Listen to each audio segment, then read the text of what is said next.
Pô, Teoria da me conta uma parada conspiração, que é né? uma loucura, assim. Eu queria saber a sua opinião. Você acredita que o homem foi à Lua? Lógico, não acredito. O homem foi à Lua. O homem foi à Inclusive, Lua. tem objetos lá que você Ah. consegue identificar. Como você tem um refletor, você pode mandar um laser lá pra Lua e medir a distância, pelo tempo de ida e volta, você mede a distância daqui até a Lua. Muita gente questiona pela falta de tecnologia, né, que tinha na época. Tipo, um computador de 4 KB.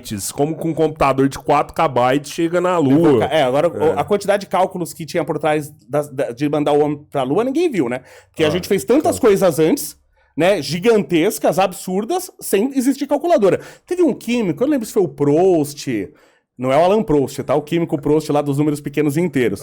Eu não lembro se foi ele que falou, aquele que é um químico que aparece uma calculadora meio na época dele. E aí ele fala do trabalho lá que ele teve e falou, rapaz, se eu tivesse esse... Era a calculadora, tipo, mais rudimentar que existia. Ele falava, nossa, se eu tivesse um equipamento desse, eu tinha feito o meu trabalho 2 anos mais cedo.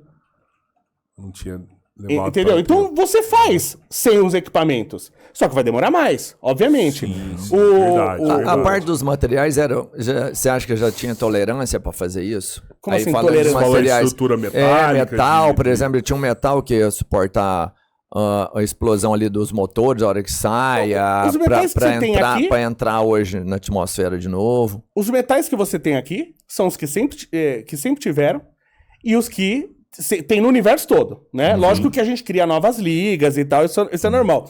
Lembrei que você falou disso, eu tava dando uma aula de solda, e aí eu acho muito legal quando os alunos têm informação, eu tenho que encher muito saco para as pessoas perguntarem, porque o aluno ele não tá acostumado a perguntar. E eu tava falando de solda, e a gente usa alguns gases para soldar, né? Solda TIG, MIG, os argônio, os hélio e tal. E aí eu falei, a gente usa argônio aqui via de regra, porque argônio é barato e resolve o problema e tal, né? O hélio ele tem essas vantagens e tal, é um gás mais condutor e tal, então é melhor para solda, só que é caro. Aí uma aluna falou assim, professor, mas por que o hélio é mais caro, né? E é legal, porque assim, eu sempre falei, isso acontece muito, a gente vê muito na internet, que eu falo assim que é brincadeira, não é isso, mas eu falo assim, é o semi-conhecimento. O cara, ele aprendeu alguma coisa, que ele já sabe mais que 99% das pessoas, mas ele não degustou aquilo, ele não pensou sobre aquilo. E isso é o problema do brasileiro, ele aprende uma coisa e para. Sabe, eu vou muito no carro, principalmente, às vezes vou do trabalho o caminho todo, não ligo o rádio, porque eu vou só pensando numa coisa nova ali que eu vi. Tá? Então o cara não degusta as coisas. E ela chegou assim pra mim e falou assim, mas professor, como que o hélio pode ser mais caro se o hélio é o segundo gás mais abundante no universo? Né? Aí eu lembro que eu contei isso pros professores, aí que são professores da área, que eles não têm que saber isso. Aí eles já brincaram, te pegou, hein? Essa pergunta é boa. Eu falei, a pergunta é boa, mas ela fez pro professor errado, né? Porque ela fez essa pro professor errado. Aí eu brinquei, né, com ela, falei assim, não, você tem toda a razão do mundo, né? O hélio é o segundo gás mais abundante no universo. O primeiro átomo parece que foi o de hidrogênio. A princípio a gente só tinha hidrogênio no universo. Apareceram as primeiras estrelas da densificação desse hidrogênio. Começou a fundir hidrogênio e hélio. É o que a gente tem como nosso Sol, ele funde hidrogênio e hélio. Aí eu preciso de estrelas muito maiores para fazer outros elementos mais pesados, como um urânio, por exemplo, um tungstênio, né? Só que o mais fácil de produzir é o hélio. É o segundo gás que mais tem no universo. Você tem toda a razão. Eu falei, o problema é que tá lá no universo e o frete é caro. Pra eu buscar lá no universo esse hélio, eu brinquei, né? Lógico que eu tava brincando. Eu falei assim, ele tá lá no universo, o frete sai caro e tal. Eu falei assim, tá, mas se tem no universo todo, por que a gente não tem aqui? Eu falei, é um gás de baixa densidade e tal. Na formação do planeta, você vê, por exemplo, alumínio. Alumínio é um metal de 2,7 de densidade. É menos do que 3 vezes mais pesado, vamos chamar assim, mais pesado do que a água. O alumínio é um metal de baixa densidade, todo mundo sabe disso, um metal leve. Alumínio tá cheio de solo laterítico aqui no Brasil. Eu acho ele na superfície do planeta. Lá na superfície. Cobre, eu não acho fácil aqui no Brasil, igual alumínio que tem pra caramba. Onde que eu acho? No Chile. Porque eu tenho a cadeia de montanhosa formada por questão de placas tectônicas, eu tenho vulcão. Eu dependo do vulcão para trazer o cobre que tá mais embaixo. E aí ele traz, o vulcão traz, aí eu consigo pegar ele. Por quê? Porque o alumínio tem 2,7 de densidade, o cobre tem 8,9. Então na formação do planeta, o que é mais denso vai para baixo. O que é muito leve, a gravidade nem segura. Você acaba perdendo, né, para outros corpos de alguma forma. Então, e era uma menina bem inteligente. Porque aí eu falei isso pra ela, eu falei assim, então o hélio você acaba perdendo, você fixou pouco no planeta. Ela mas o hidrogênio é mais leve. É uma menina boa, hein? Sim. Eu gosto de aluno assim. Ela falou assim, mas o hidrogênio é mais leve. Eu falei, sim, mas o hidrogênio se fixa. O hidrogênio forma hidreto, o hidrogênio forma água. Então ele forma compostos mais densos e que conseguem ficar preso pela gravidade. O hélio é gás nobre. Ele não reage com nada, ele vai embora. Com nada. Você entendeu? Então, isso a gente vê muito no Brasil, que eu falo assim, é o semi-conhecimento. O cara até tem informações, mas não degusta as informações. Essa fixação do hidrogênio é por conta das pontes de hidrogênio. Não, né, ponte de hidrogênio é uma coisa que acontece na água, porque a molécula de água é uma molécula polar, né? Então ela tem polos, Sim. então ela tem um lado positivo e outro negativo. Aí o lado positivo de uma molécula de água, ela vai atrair o lado negativo, e o lado negativo atrai o positivo, então ela faz toda uma estrutura como uma rede, né? Então a gente chama... você tem esse tipo de ligação, por exemplo, na água. Agora, o hidrogênio ele forma compostos mesmo, ele forma hidretos, ele tá em um monte de minerais, então ele forma coisas mais densas que conseguem ficar presas pela gravidade. Entendeu? Isso, Então ele não fica. perde O hélio hidrogênio. não. O hélio não. Então por isso você tem hidrogênio pra caramba, por isso que os caras fizeram o Zeppelin é hidrogênio, não é hélio. Porque hidrogênio você tinha pra caramba. Hélio não. Então é muito mais caro. E olha que os Estados Unidos tem reservas de hélio, por exemplo. Só que o problema é que o hidrogênio ele gosta de explodir, né? Esse é o problema. O hélio não explode. Né? Então você tem essa vantagem. O hidrogênio ele explode, né? Hidrogênio Eles é um falam perigo. que a bomba de hidrogênio é uma das mais fortes, né? Eu conheço da bomba Em relação ao urânio, né? Que a bomba atômica é com urânio, não é, Henrique? Você pode fazer com urânio, pode fazer com plutônio, pode fazer com várias coisas. Bomba é uma coisa até relativamente fácil de fazer, só pra você ter massa crítica, né? Porque o que é massa crítica de um...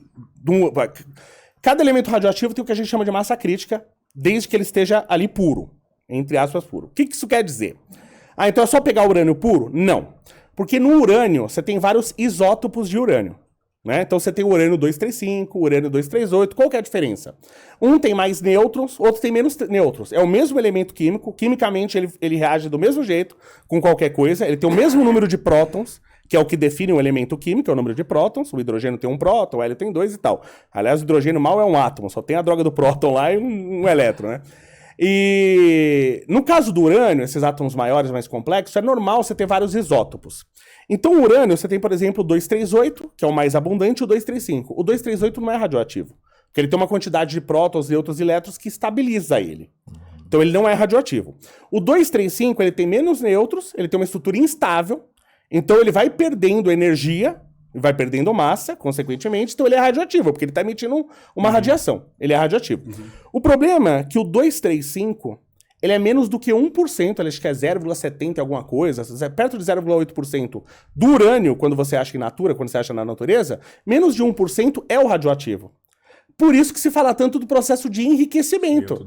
Porque eu pego urânio, não tem nenhum por cento, é o que eu quero. Então eu tenho que enriquecer. O que é enriquecer? É tirar o urânio que eu não quero. Tá? E deixar só o que eu quero. É isso. Aí tem as ultracentrífugas. Por que se fala... O que é uma ultracentrífuga? O problema do urânio e o urânio, o 235 e o 238, é que é tudo urânio. Então fica difícil eu separar ele. Por exemplo, eu separo muitas coisas por química. Então eu tenho lá um líquido, aí eu tenho duas coisas daquele meu líquido. Um eu sei que reage com uma coisa e vira sólido. Tá? Aí eu pego, faço ele reagir, ele vira sólido, aí eu passo lá para uma peneira, só passo o líquido. Separei fácil. Sim. Usei a química para separar. O problema é que o urânio é tudo urânio, 238, 235, então quimicamente ele é a mesma coisa, né? Então o que a gente faz? A gente pega o urânio, material sólido, reage ele, aí vai reagir todo o urânio, porque quimicamente ele é igual, e forma um hexafluoreto de urânio, que é um gás. Aí eu pego, eles são iguais quimicamente, em tese eles são iguais quimicamente, mas fisicamente não. O 238, ele é um pouquinho mais pesado. Então imagina que eu dou um empurrão em você.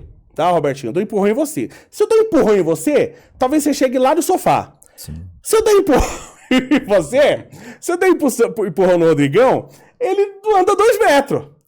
Então essas partículas funcionam da mesma maneira. Eu boto numa ultracentrífuga, porque a diferença é muito pouco, a diferença de massa é de alguns nêutrons, então boto numa ultracentrífuga, que ele vai dar energia para os dois, só que o mais pesado fica num lugar, o mais leve em outro. Sim. Separou. E aí eu consigo separar. Aí eu separei o hexafluoreto de urânio, volto a fazer urânio e tal, e uso ele.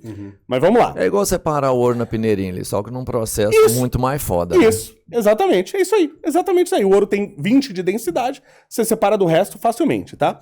Então, como eu falei, esses materiais radioativos ele tem uma coisa chamada massa crítica. A massa crítica do urânio, acho que é 15 quilos, se eu não me engano. E o do plutônio, acho que é 8 quilos. O problema é que esses metais são muito densos. Então, 15 quilos de urânio é nada. Você põe no bolso. Em volume, ele é nada. Porque ele é muito denso. O que quer dizer se ele ter massa crítica? O que quer dizer a massa crítica do urânio ser 15 quilos? Quer dizer que, se eu tenho 7,5 kg na minha mão direita e 7,5 kg na minha mão esquerda, eu tenho a massa crítica, só que separada. Se eu pegar essas minhas duas mãos e fizer assim, eu tenho uma bomba atômica, ele explode na hora.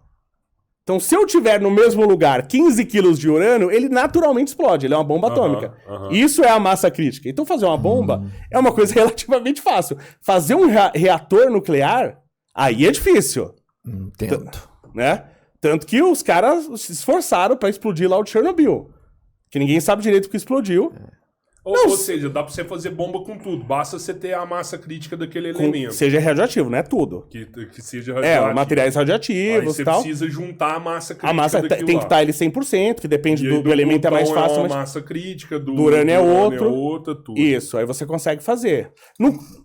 Pode falar. Não. Mas voltando aqui na bomba de hidrogênio. A bomba de Já hidrogênio. Conheço pouquíssimo. Daí da bomba de hidrogênio eu conheço. Mas parece que é por conta. Ela é mais potente por conta da energia que você tem que gastar pra. Eu ouvi dizer, porque o que eu estudei foi sempre fissão. Né? Então não conheço. O que parece que eles usam a fissão, usa o processo de fissão. Então, uma bomba de hidrogênio precisaria ter urânio. O que eu já vi assim por cima, pelo amor de Deus, então não sei, então não leve a sério. Então eles usariam isso pra fazer a fusão. E aí você teria a fusão do hidrogênio. E aí você tem uma coisa muito mais energética na fusão do hidrogênio. Tá? Sim. É como que você consegue energia via reação nuclear. Quando eu pego e jogo um nêutron, né, que é o que acontecia no reator de Chernobyl. Eu brinco e falo, ninguém sabe, eu sei, porque se tiver tempo eu explico por que explodiu de Chernobyl. Eu quero saber. São dois problemas. Rachou lá, não. Oi? Lá foi rachado, não. Foi o quê? Uma rachadura que teve. Não. Lá eu falo, o que fez explodir o reator de Chernobyl, sinceramente, foi o socialismo. E foi, juro por vocês, foi o socialismo.